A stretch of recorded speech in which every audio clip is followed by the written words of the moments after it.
Good morning, students. In the previous class, we learned about different types of the closures.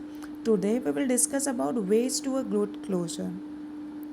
There are different ways through which we can connect to the class, and we can end the class in a way that it's really very effective, and whatever the content we have taught in the class will remain in the mind of the students forever.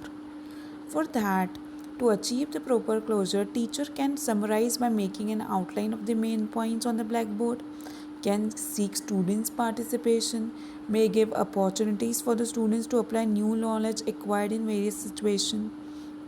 It can link to the instructional objectives, link to the advanced organizers we have used in the class, links with the familiar materials and value of the lesson. And we can use some follow-up resources also, like whatever topic we have discussed in the class.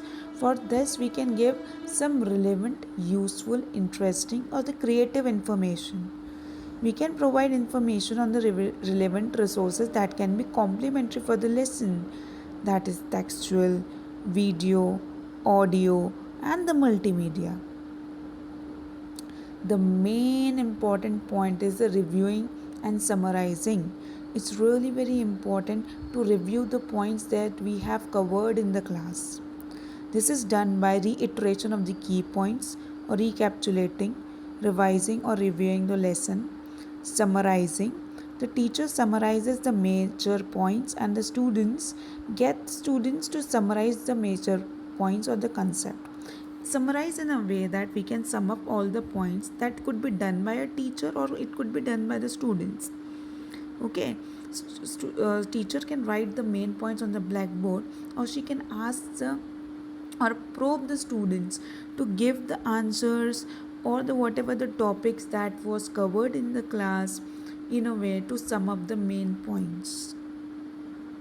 Next, we can evaluate the lesson. Ask question to elucidate for the information on students' learning gain. Whatever they have gained in the class, we have to ask the questions accordingly.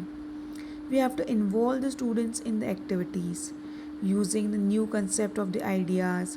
Even we can end the class with a good or a short and sweet drama. We can demonstrate the newly acquired skill. We can even express the opinions about the value of what was done, like the moral values, the lessons they have learned, which will create the interest and they will have the feeling of doing it, learning by doing method. Give follow-up assignments to assist the students in chaining of contents. We have to chain the contents in a way that whatever we have taught in the previous lecture will be linked to the another lecture, to the next lecture. So we can give up the assignment in such a way that it would create the interest in the next lecture too. So that's why it's really very important to give a good closure, so that student can remember throughout their life, or at least throughout the year, right? And also that would be imprinted in the mind, the impression of the teacher as well as the impression of the teaching and the learning process both. So as introduction is very important, achieving good closure is important too. I suppose all of you will take care of the points that are important while closing a lesson. Thank you all of you. Bye bye and good day.